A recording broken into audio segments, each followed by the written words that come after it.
सप्तऋषी जे आहेत यांनी देवतांची शक्ती पुढच्या पिढ्यांना मिळावी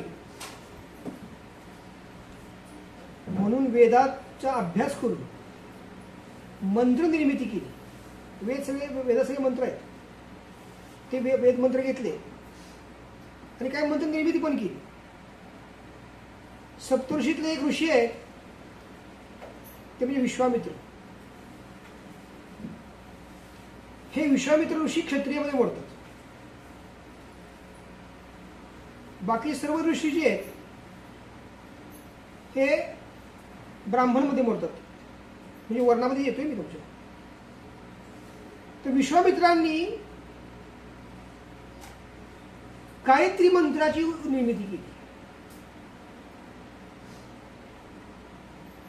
आणि विश्वामित्रापासून जर पुढचा जो काळ सगळा जो चालू आला तर ते भारत ह्या नावापर्यंतचा सगळा काळ तिची सगळी लिंक विश्वामित्रापर्यंत जाते। आज जो ब्राह्मण व्यक्ती गायत्री मंत्र म्हणतो किंवा त्या मंत्राद्वारे काय करतो त्याची लिंक विश्वामित्रापासून येते। बेसिक कळायला पाहिजे आपल्याला। आता बाकीच्या ज्या विद्या आहेत ह्या विद्या लुप्त झाल्या आणि गायत्री जी आहे ही 3 लोकांची मालकी नाही, भूभुवास्वा।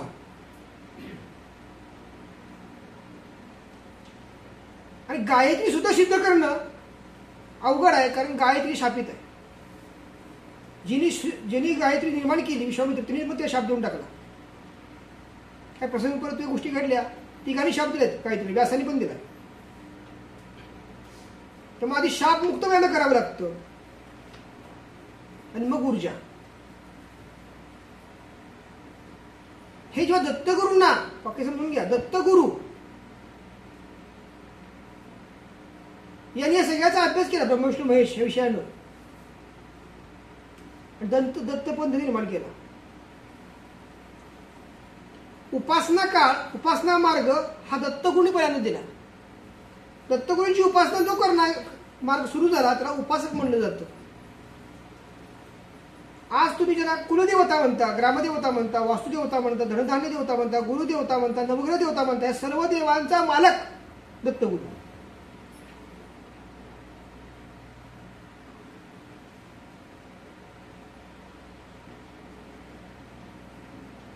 तुम्हाला माहित नसेल, प्रारंभी वंदने दादाने सुद्धा गुरुमार्गात असताना हनुमान कवच घेतलं होतं, देवी कवच घेतलं होतं। माझ्याकडे सगळे रेफरन्स आहेत।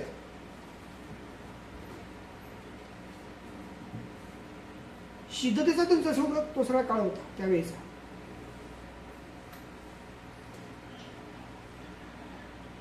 तर तुम्ही ज्या कुळामध्ये, ज्या घराण्यामध्ये, ज्या देवतांच्या नावानं जे काय करताय त्या मंत्राची ऊर्जा तेवढी आज प्रखर आहे का, आधी ह्या प्रश्न स्वतःला विचारायचा। जे ज्ञाते तुम्हाला शिकवतायत की हा मंत्र म्हण, अगदी नवग्रह तुम्ही घ्या, चपाकुसुम संकाशम काश्यपे मधुद्युतिम तमो सर्पापणम संपतस्मी दिवाकरम, नवग्रह तुम्ही घ्या, सिद्ध आहे का?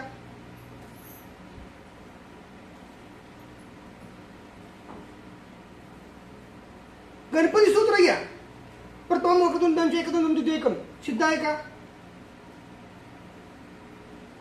स्तोत्र सिद्ध करणं एका जन्माचं कामच नाही।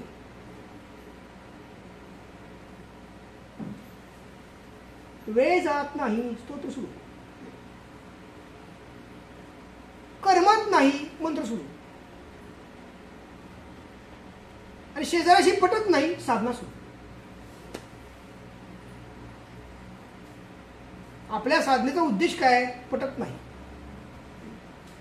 मंत्राचा उद्देश काय? करमत नाही। अशा उद्देशाने उपासना करू नका। काहीतरी आध्यात्मिक एनर्जी मिळणार आहे, मिळवायची आहे, या उद्देशाने करा।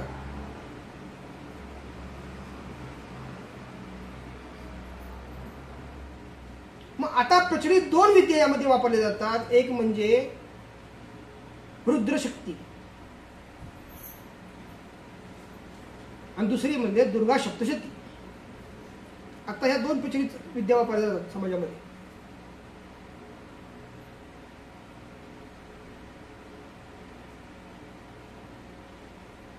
पण यम नियम आहार बंधन, आता जो मंत्र म्हणतो ते तोंडा गुटखा असतो, तंबाखू खात असतो, संध्याकाळी कधीतरी 90 मारतो.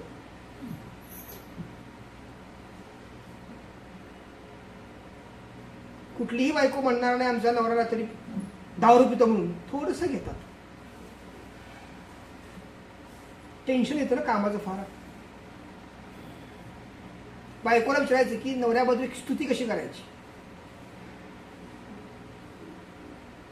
का ते सिगारेट फार ओढतात. ते फार ओढत नाही. काय होतं कधी कधी कामाचा फार त्रास होतो. म्हणजे दुराकडे बघणं बघून बघून तिथं कामाचा त्रास निघून जातो. म्हणून ती सिगारेट नाही. तसं तर फारसं व्यसन नाहीये. अगदी 8 दिवसाला एखादं पाकिट लागतं.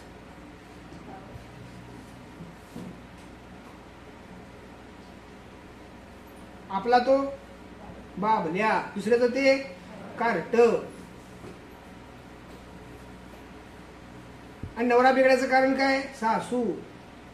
ठरली वाक्य असतात. नवरा मला फार चांगला पण सासूमुळे बिघडला.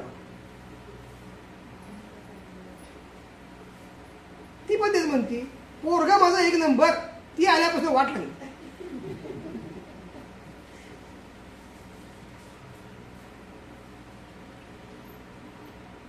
कुठलाही मंत्र करताना त्याची ऊर्जा समजून घ्या. आणि ती ऊर्जा तुमच्या कुटुंबाला लागणार आहे किती हे पण दुसरं समजून घ्या. भूक एका भाकरीची तयार काही 10 भाकरी काय होणार? देवाच्या मागं लागलं की पहिला तुमच्या मागं कोण लागणार? दैत्य लागणार.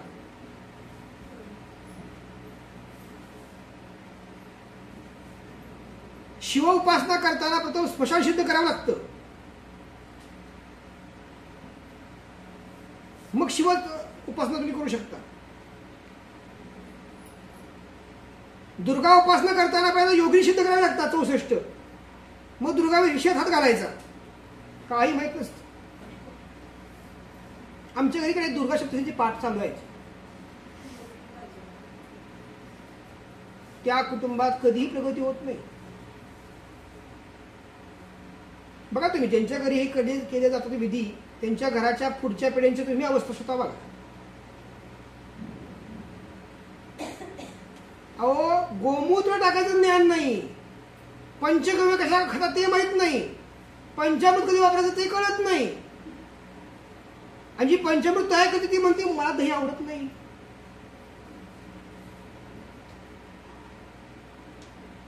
बघा वाटी हिची, पंचामृत हिच, सत्यनारायणची पूजा हिच्या घरात, आणि गुरुजी म्हणजे नैवेद्य घ्या. मी फारसा नैवेद्य घेत नाही. घर कोणाचं? हिच. गुरुजी म्हणतो माझं काय जातं हा निकड मी बरोबतो सगळं.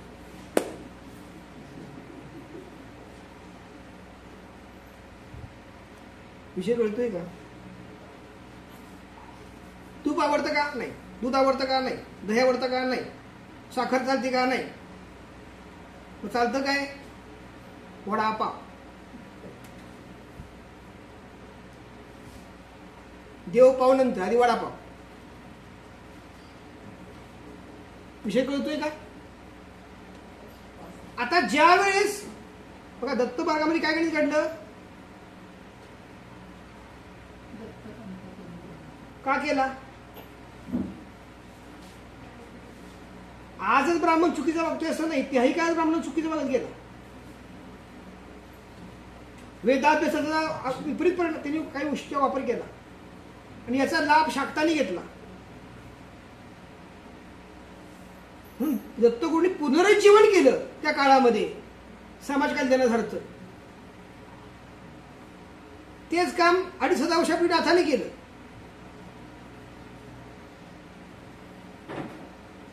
आपण ज्या देवतेची पूजा करतो त्या देवतेचे यंत्र मंत्र सगळं माहिती तुम्हाला पाहिजे. आत्ताच्या काळात शक्य आहे का? नाही. मग गुरुपूजन पुढे आलं. मग वंदने दादांनी काय केलं, बाबांचा मंत्र 36 वर्ष गायला. ओम श्री साईनाथाय नमः. 36 वर्ष तो मंत्र काय केला, भक्तांच्याकडे करून घेतला. उपास्य दैवत दिलं साईनाथ. बाकी समजून माझं घ्या. साईनाथ काय दिलं, उपास्य दैवत. साईनाथ हे कुलदैवत होऊ शकत नाही कोणाचे. ग्रामदेवत त्या गावची होती.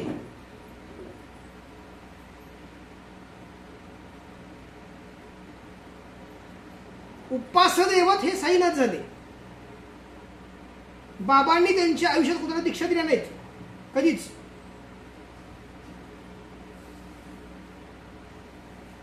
मडक्याचा किस्सा आहे. दादांना मडकं ठेवा, बाबा अब्दुलकडनं मी आलतो, पण दीक्षा दादांनी कोणा दिल्या, बाबांनी कोणा दिल्या नाहीत त्यांच्या काळामध्ये. दादांनी दीक्षा दिली.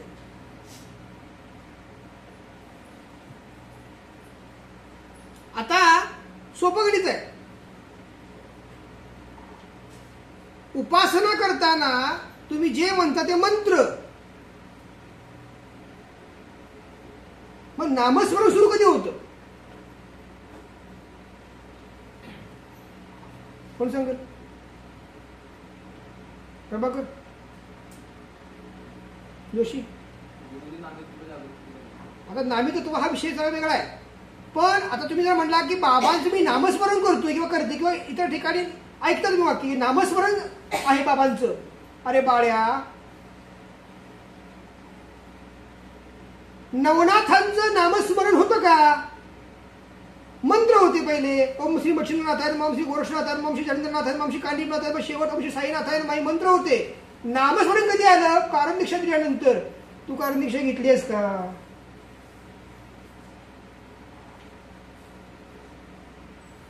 रचना काय कोण ठेवली? फक्त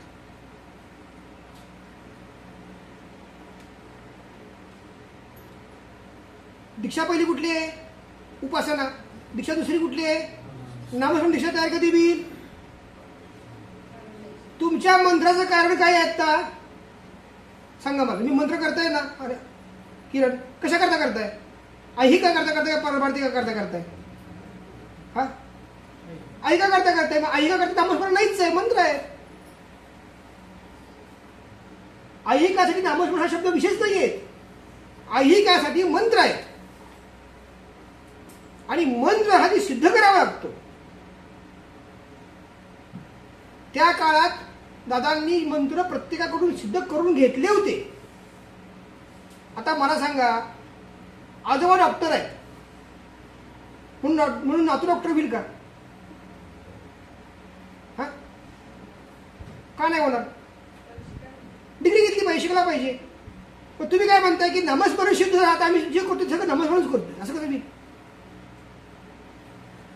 रचना येते. समजा माझ्या आई बाबांनी त्या काळामध्ये 12 वर्ष दादानी जे सगळं सांगितलं ते सगळं करत गेले. आज त्याला सुद्धा आठवत नसेल ते एकाने काय केलं ते लिहून ठेवले. जे लिहिलं असेल ना ते कळत असेल, एवढे कळतंय म्हणून. पण प्रत्येक गोष्ट त्याला आठवणार नाही काय केलं म्हणून. गुरु स्वतः समोर असताना जे काही दिलं जातं ते ज्ञान, आत्म्याला जे मिळतं ते आत्मज्ञान, आणि साधनेपर्यंत जे मिळतं ते साधनेतलं ज्ञान.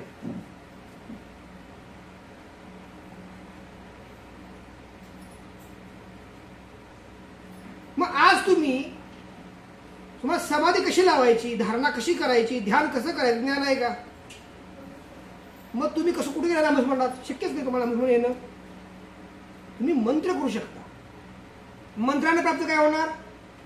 ऐहिक सुख शांती समाधान. समजून घ्या, पारमार्थिक नव्हे. मंत्रानं पारमार्थिक नाही मिळणार, ऐहिकच मिळणार. जसं भैरवनाथांनी ओंकार दादांना दिला, ओंकार दिला, पण तो भैरवनाथाने दिलेला ओंकाराची एनर्जी वेगळी आहे. गणपतीने जो ओंकार दिला त्याची एनर्जी वेगळी आहे. स्वामींनी जे ओंकार दिला त्याची एनर्जी वेगळी आहे. तुम्ही सगळ्यांना करू नका. देवीचा जो ओंकार त्याची एनर्जी वेगळी आहे. ओम श्री चंडिके नमः म्हटल्यानंतर जो ओम म्हणाल तुम्ही तो त्याची एनर्जी वेगळी आहे, आणि ओम नमः शिवाय म्हणताना तुम्ही जो ओम म्हणाल त्याची एनर्जी वेगळी आहे.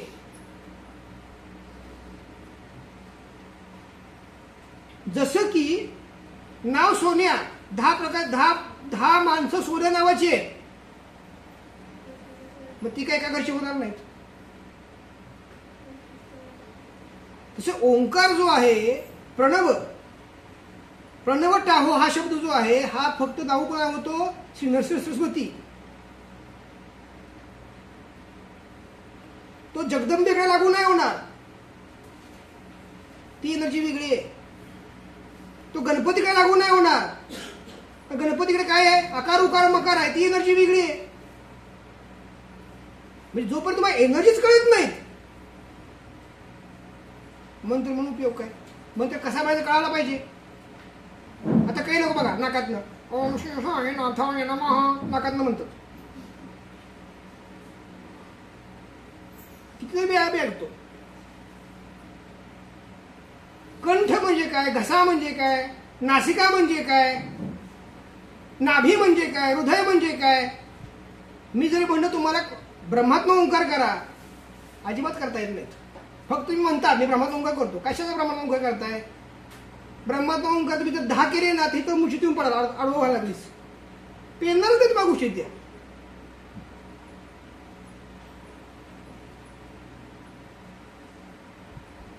विषय समजतोय का? अज्ञानात जगू नका, अज्ञान सुख मानू नका. थोडं करा पण ज्ञानाने करा. तर दीक्षे परत्वे प्रत्येकाची उपासना भिन्न आहे, आणि ओंकार तत्व जे आहे हे प्रत्येक देवतेपरत्वे भिन्न आहे, समजून घ्या. इकडे सांगितलंय काय? ओंकारामुळे विश्व निर्माण झालं. ज्या ओंकारामुळे विश्व निर्माण झालं तो ओंकार म्हणजे अ-उ नव्हे, तो प्रणव नव्हे, प्रणव वेगळा, अ-उ वेगळा.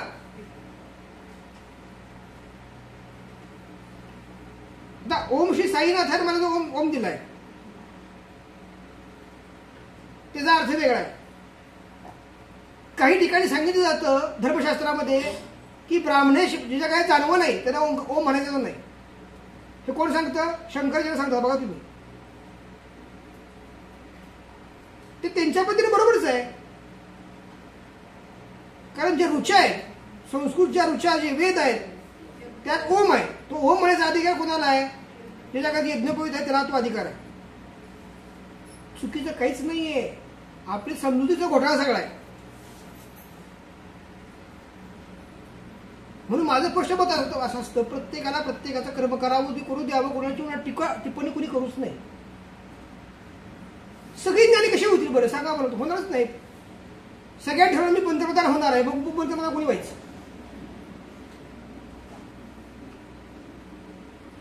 विषय कळतोय का? तर उपासना हा जो विषय आहे ना, हा अतिशय खोल आहे.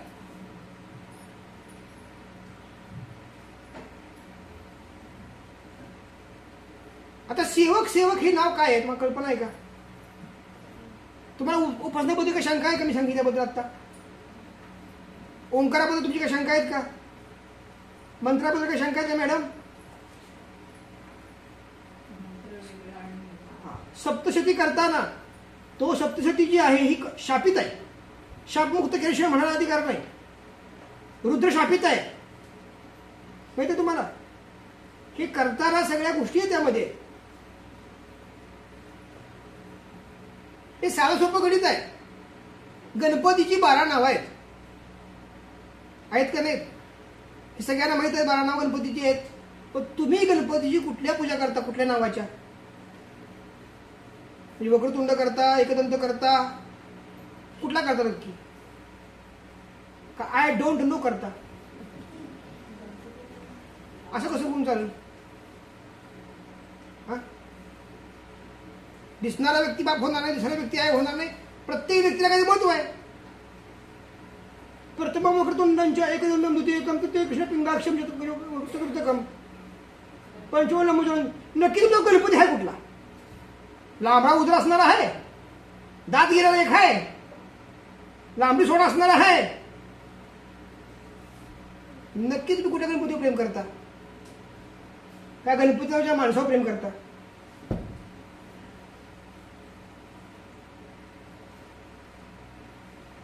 म्हणून मी सांगितलं उपासना अवघड आहे. आता बघा ना, तुम्हाला मारुतीची भीमरूपी 11 आहेत, नक्की कुठे करायची? प्रत्येक रूपाचं गणित वेगळं आहे. 5वी भीमरूपीचं गणित वेगळं आहे, 11व्या भीमरूपीचं गणित वेगळं आहे, पहिल्या भीमरूपीचं गणित वेगळं आहे. नक्की तुम्हाला मारुती पाहिजे कुठला? चुकून मारुती घरी आहे, तुमची अवस्था काय होईल?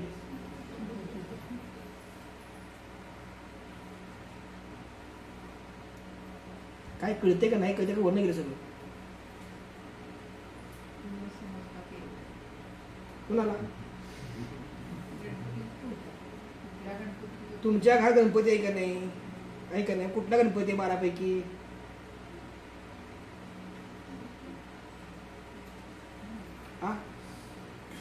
म्हणून दादा म्हणे लपड्यात पडू नका. पण अर्ध लोकांनी काय काढले?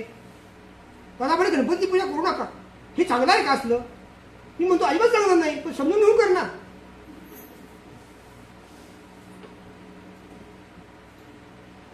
काय सांगितलं? मी त्याचा अभ्यास केला. तुम्ही प्रथम वक्रतुंड म्हणताय. वक्रतुंड म्हणजे काय? वाकड्या तोंडाचा. हा, पुढच्या माणसानं तोंड जर वाकडे घेऊन तुम्ही काय कराल? हा, छपडी पूजा कराल.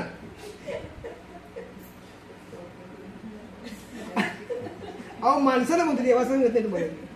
एखाद्या माणसानं तुम्हाला, तुम्ही एखाद्या हॉटेलमध्ये गेलाय, तुम्हाला काय आवडतं खायला? मिसळ आवडते, नाकात पाणी येतं,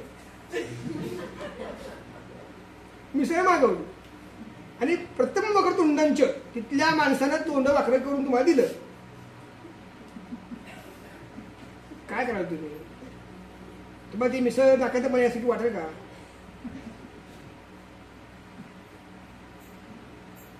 म्हणून सांगितलंय अर्थाविना वाचू नये.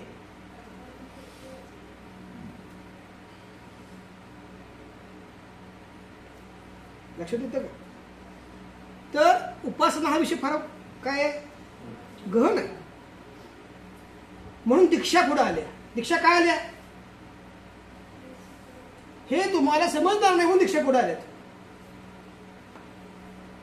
आता इथे प्रश्न आहे, पिंडीवर माळ ठेवली, समाधीवर माळ ठेवली आणि मी त्याला गुरु केला, किंवा मी एक साधना विशिष्ट केली, मी गुरु केला. अरे त्यानं म्हटलं पाहिजे ना तू माझा भक्त आहेस म्हणून.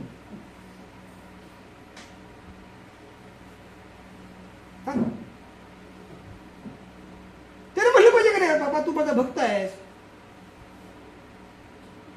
हा फक्त काय करतो, मी ह्याची सेवा करतो, तू कर ही सेवा. त्याला म्हटलं पाहिजे ना की तू माझी सेवा कर म्हणून.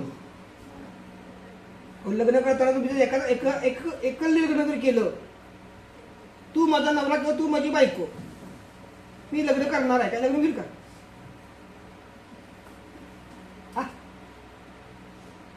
लग्न होईल का नाही व्हायचं?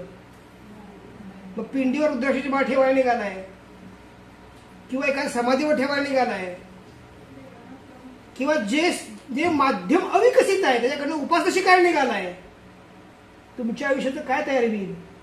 कधी विचार केला? प्रॅक्टिकली काय पाहिजे गोष्टी सगळ्या या?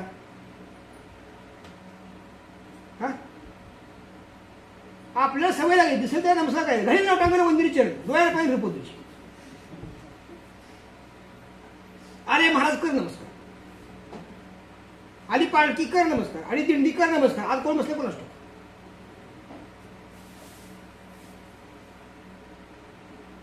अज्ञान आणि अंधकार. माझं स्पष्ट मत आहे, म्हणजे मी शिकलेल्या ज्ञानानुसार, मी आता सद्गुरूंना नमस्कार केल्यानंतर सर्व देव सद्गुरूंच्या रूपात जर येत असतील तर मला वारकरीमध्ये घुसायची गरजच नाही वेगळी.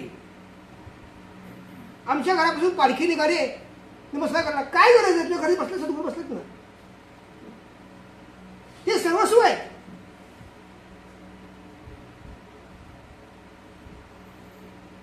सर्व देव नमस्कारम केशव प्रति गच्छति. कुठल्याही देवाला वेगळं महत्व नाही. पण त्या सद्गुरूंना किंमत दिली तर ना.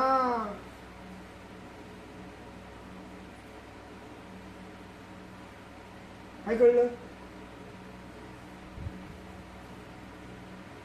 सद्गुरूला किंमत कुठे देतोय आपण? सद्गुरूची तत्व कुठं पण ऐकतोय, तत्व बदलतोय आपण उलटी सद्गुरूंची. म्हणजे एक तुम्हाला मी गणित सांगतो. समजा गुरुनी सांगितलं की धोत्रावर बसून जेवायचे, 20 वर्ष चालतात. 21व्या वर्षी कोणते काय शहाणा बाजार येतो, शर्ट घालत चालेल हरकत, काय अडचण नाही, शर्ट घालून बसूया जेवायला. कुठलं उदाहरण तुम्हाला सांगितलंय माहिती आहे? गोंधवलेच. गोंधळपूर्वी काय होतं? हा, म्हणजे मी म्हणतोय म्हणून नाही, समाज म्हणतोय म्हणून तो आम्ही सांगतोय. आता काय चाललं? हा,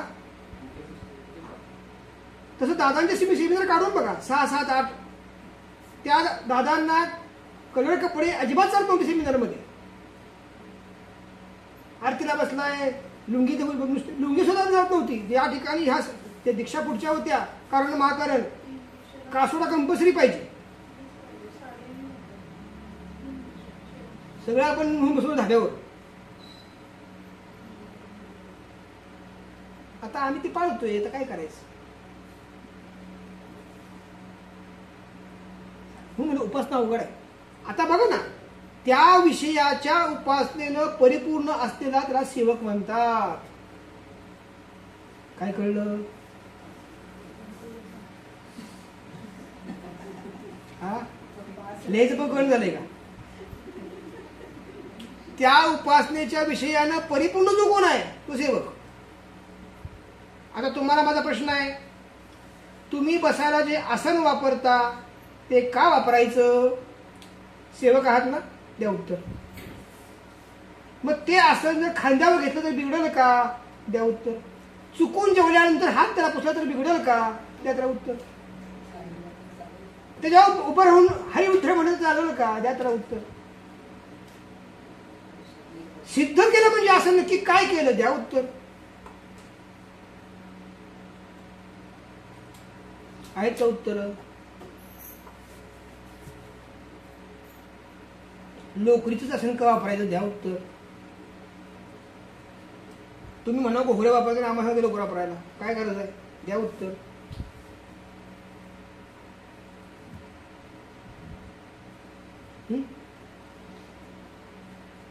आपण ना ताई दे की उत्तर.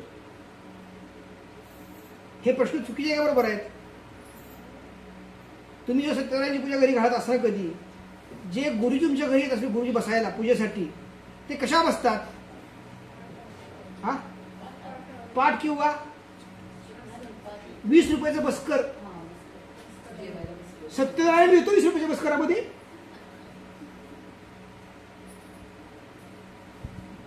हा,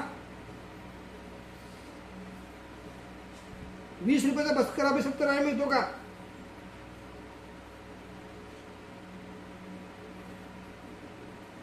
म्हणजे ते मिळत असेल तर हे असं म्हणजे नक्की काय मिळालं? मी असं मानतो, असं सांगतो तुम्हाला की माझ्यापेक्षाही काही लोक ज्ञानी असतील उपासनेमध्ये, पण शास्त्र माहित नाही. म्हणजे मी समजा 5 माळा करत असेल, मी 50 करत असाल. उठल्यापासून राम राम राम राम राम राम उठल्यापासून चालू आहे. टेक्निक मध्ये कुठे आहे?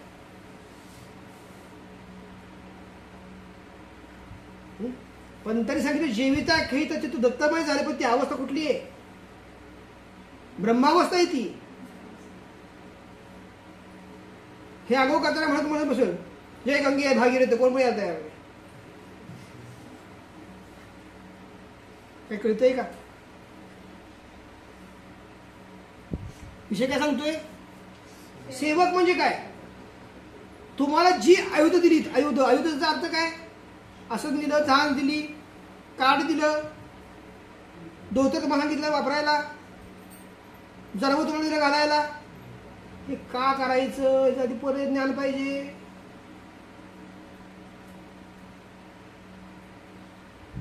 त्या ज्ञानाचा वापर करून तुम्ही स्वतः त्यात सिद्ध झाला पाहिजे. 20 वर्ष साधना केली आणि शेजाऱ्याला विचारलं, अरे मला सांगतोस का असं का वापरायचं? हा, साधना किती वर्ष केली? 20 वर्ष केली. कर्माचं पृथक्करण करण्यासाठी असं नसतं, त्या दशा पाहिजेत. कर्माचं पृथक्करण वाक्य समजून माझं घ्या. आणि तुम्हाला मंत्र सिद्ध करायचं असेल तर ते मग आसन प्राण्यांचं वापरलं गेलं पूर्वीच्या काळात. अगदी मुंजीला सुद्धा वयाच्या 8व्या वर्षी सांगितलं जातं व्याघ्रासन तुकडा लावा म्हणून. आता सरकारनं बंदी आली म्हणून ते बंद केलं, मग व्याघ्राचा कदर पाडतात त्याला. 50 रुपये कदर असेल का 50 तुकडा येत होते.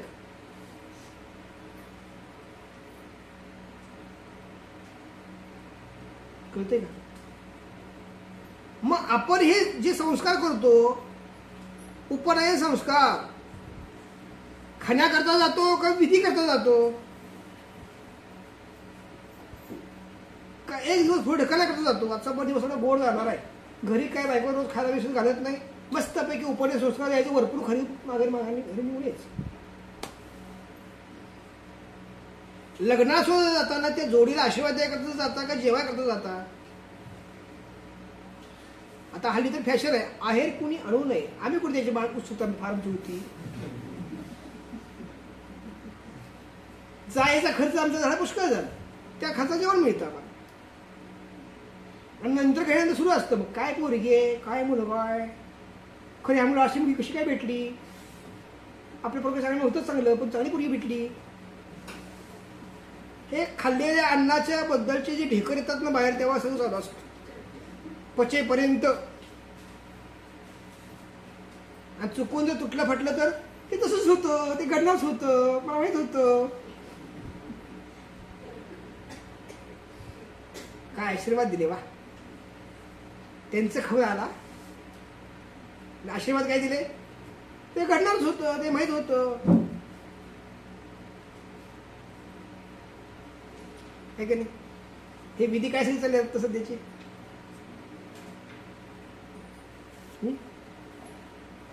तुम्ही विधी करताय की नाही लग्नाची विधी? हे कशा करता करताय हल्ली? आणि हल्लीची जे नववधू नववर आहे त्यांची वय किती लहान आहेत.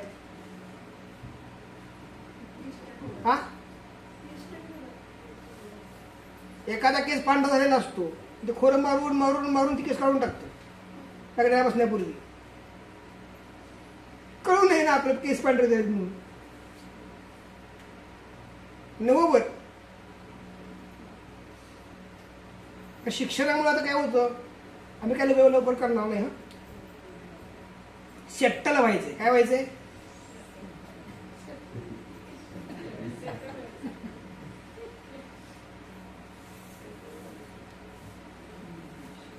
मग इकडे हे शास्त्र सांगतं, तिकडे सांगतं विशी विद्या तिसी धन. नक्की शास्त्र योग्य कुठलं?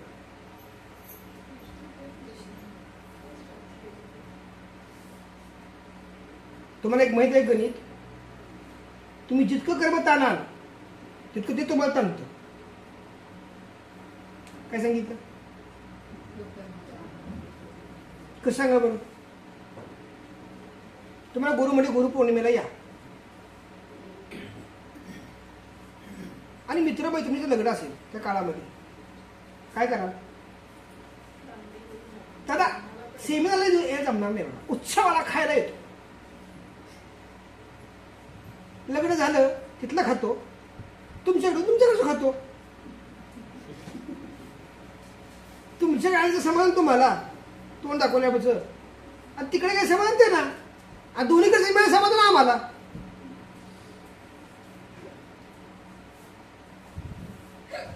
ऐका माहिती, 16 संस्काराचं अन्न खाऊ नका म्हणून सांगितले उपासकाचा साधकाला. माहिती आहे तुम्हाला? किरण माहिती आहे का सांगितलं? हा नाही, अन्नातून येणारे दोष जे आहेत, खाकी रे, है ना? शास्त्र सांगतं अन्नातून कर्म येतं, आणि ते कर्म फेडण्याचा पण काही काळ जातो. म्हणून उपासकाने ते अन्न खाऊ नये, परान्न खाऊ नये. किती वाजता घालाय बाबा? 1 वाजता. काय कळलं? अण्णा तू कर माहिती. समजा तिच्या मनात काही विचार चाललेत स्वयंपाक करताना, ते विचार कुठे गेले? अन्नात गेले, खाणाऱ्याच्या पोटात गेले. वागणार कोण? खाणारा. विचार कुठे आले? अन्नात. हिच्या डोक्यातले विचार त्याच्या अन्नात गेले.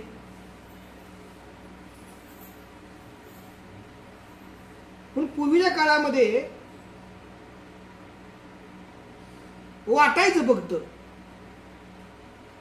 काय वाटायचं? पुरुषाला किंवा स्त्रीला माझ्या पसंतीचा जोडीदार असावा असं वाटायचं पूर्वीच्या काळामध्ये. वाटायचं का नाही? आताच्या काळामध्ये बाबा मी लग्न करून आलोय, मुलं काय सांगतात? मी लग्न करून आलो, तुमच्यामध्ये पटत नाही. आता तिला ऍक्सेप्ट करत असाल, त्याला ऍक्सेप्ट करत असाल तर तुमच्यामध्ये पटणार आहे. क्रम किती पुढे गेली. हे जे घडलं ह्याचं कारण कोण आहे? तुम्ही आहात माता पिता. तुमचे जे हे आहेत, काय आहेत म्हणून आपण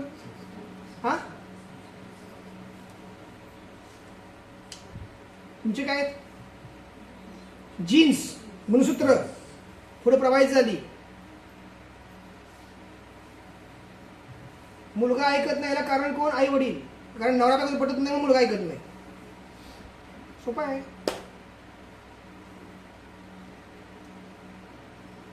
ज्यांच्या घरात आई वडिलांचं पटत नाही त्यांची बाळ ऐकत नाही. बघा तुम्ही. आणि मग बाबा ह्यातनं मार काढता का तुम्ही? अरे का लग्न तू केलं, पोरं तुझ्या मार घातली, मी मार कसा काढणार?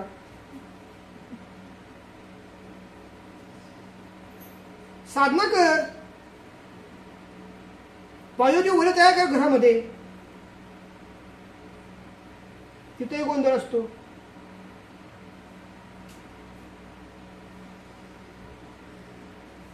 प्रत्येक दिवशी तुम्हाला संघर्ष आहे. कुठपर्यंत? तुमचं अस्तित्व तयार होईपर्यंत.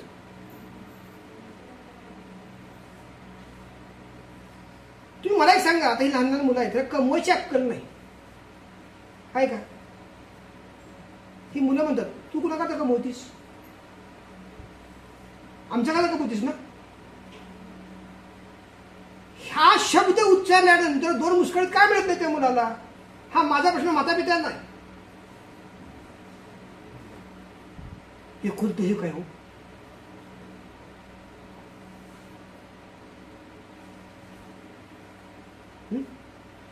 तिकडचं उदाहरण घ्या ना. कैकेयी जेव्हा सांगितलं की रामाला वनवासाला पाठव म्हणून, तो नाही म्हणला एवढं मोठं राज्य आहे तुझ्या आईला का सोडून जायचे तुम्ही? हा, आणि आता राजा बीच होणार आहे.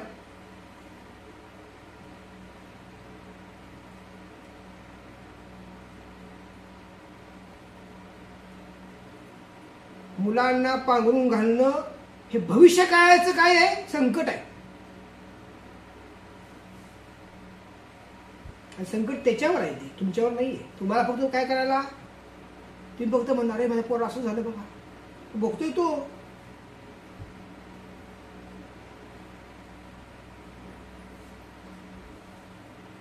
काय करावं लागेल? साधना जर घरी केली नाही तर अन्न मिळणार नाही. नियम नंबर 1, उपासनेला धडचाल व्हावे.